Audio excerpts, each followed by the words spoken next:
Hello and welcome. I'm Erin Leigh. My project is called More Than You Know, Lived Expertise and Future Building at the Margins. The purpose of my project is to address the fact that Canadian communities everywhere are facing converging crises. We have climate crisis to think about and the housing shortage. We have the opioid epidemic, some political unrest and economic downturn. We have food security concerns, mental health impacts left over from COVID. We're facing a lot when we talk about developing more resilient and sustainable futures together as communities. We are up against a lot, and we need all of the community assets and all of the expertise that we can get. My project argues that we're failing to recognize and appropriately value lived expertise that we find in folks that live in unsheltered environments like encampments. People that are living unsheltered are arguably living out their lived reality is some of those worst case outcomes, those big fears that we have attached to some of these crises that we face. So, what would happen if our social safety nets failed us? Or what if there wasn't enough food to go around? Or what if something happened to our home? What if we didn't have enough resources for the whole community? Like, how would we redistribute things?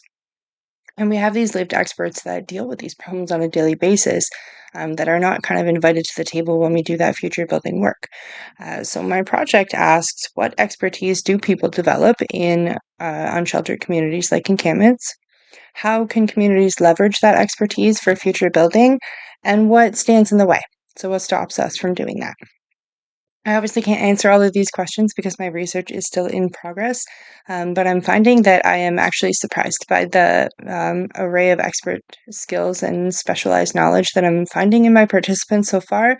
It goes beyond things that could address the housing shortage.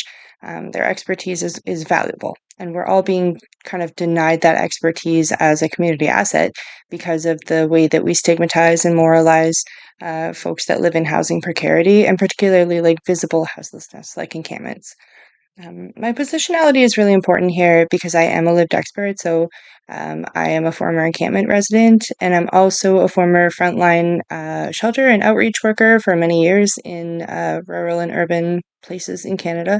So I have insider status in those communities. But I'm also a teacher and a student with a great deal of academic privilege. So I'm invited to discussions and tables that most lived experts aren't invited to. And I want to acknowledge that and also kind of like leverage my academic privilege and the tables that I'm at to invite people in that I know hold expertise that goes well beyond my own as well.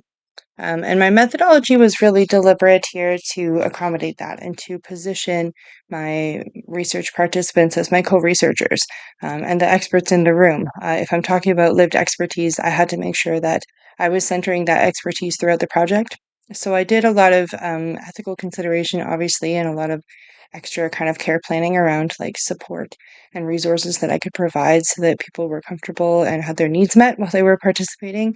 But I also tried to return a lot of choice and control to the co researchers. I wanted them to feel that they could participate within their interest and capacity and their skill set so they could choose on a spectrum how they wanted to take part. And if they wanted to be credited by name or pseudonym, and if they wanted to engage in the arts based element or not.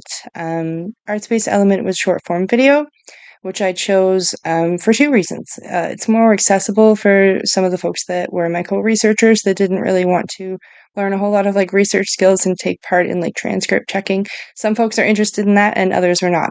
But the arts-based element was something really accessible and allowed them to do some of that really important storytelling as well. And it also reaches an audience that's usually kind of left out of academic discourse. Because if we're saying that we want to challenge that like expertise construction that is very top down and colonial in nature, and we want to center lived expertise as the real experts in the room, then we need to dismantle some of that stigma and moralization that stops us from doing that. And that's everybody's work to do. You don't have to be a landlord. You don't have to be a policymaker.